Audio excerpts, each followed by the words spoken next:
ఈరోజు ఐబొమ్మ రవిని తీసుకెళ్లి బందీఖానలో బంధించారు. నిజంగా ఈరోజు మన యువత ఎంతో మంది మేధావులు చదువుకున్నటువంటి చదువులను ఇతర దేశాలకు అమ్ముకుంటా ఉన్నారు, వేరే దేశాలకు అమ్ముకుంటా ఉన్నారు.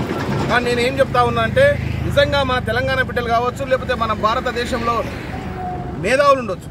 ఆ మేధావులందరూ వేరే దేశాల్లో పోయి విమానాలు తయారు చేసి, ఫ్లైట్లు తయారు చేసి, లేదంటే మంచి మెడిసిన్ తయారు చేయడము, దేశానికి కావాల్సినటువంటి, ప్రపంచానికి కావాల్సినటువంటి యంత్రాంగాన్ని తయారు చేస్తూ ఉన్నారు ఈరోజు మన భారత ముద్దు బిడ్డలు.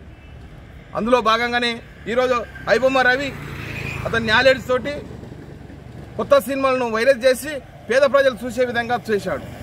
మరి ఆయనకు ఉన్నటువంటి నాలెడ్జ్ని మనం ఉపయోగించుకుంటే, ఆయనకు ఉన్నటువంటి తెలివిని మనం ఉపయోగించుకుంటే మన దేశానికి ఎంతో ఉపయోగపడుతుందని చెప్పి, అదేవిధంగా మన రక్షణ భాగంలో కావచ్చు, లేకపోతే ఇంకా కొత్త కొత్త వెబ్సైట్లను తయారు చేసే విధంలో కావచ్చు, అతనికి ఒక జాబ్ ఇస్తే, జాబ్ ఇవ్వడం వల్ల, ఆయనకు ఒక విల్లు ఇవ్వడం వల్ల ఆయన ఈరోజు ఆయన సేవలను మనం అందిపుచ్చుకోవచ్చు.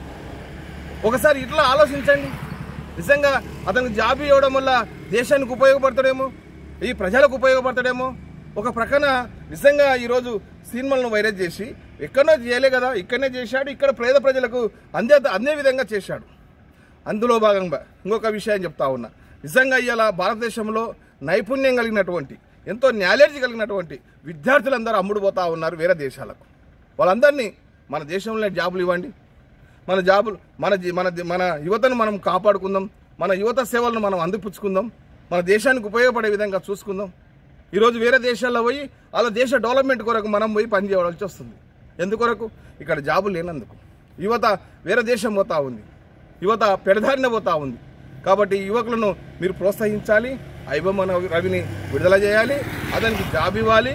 ఆ జాబ్ ఇవ్వడం వల్ల ఆయన నాలెడ్జ్ని మనం ప్రపంచానికి చాటి చెప్పే విధంగా, మళ్ళీ కొత్త కొత్త వెబ్సైట్లను తయారు చేసే విధంగా మనం ప్రోత్సహించాలని చెప్పి తెలియజేస్తా ఉన్నాం.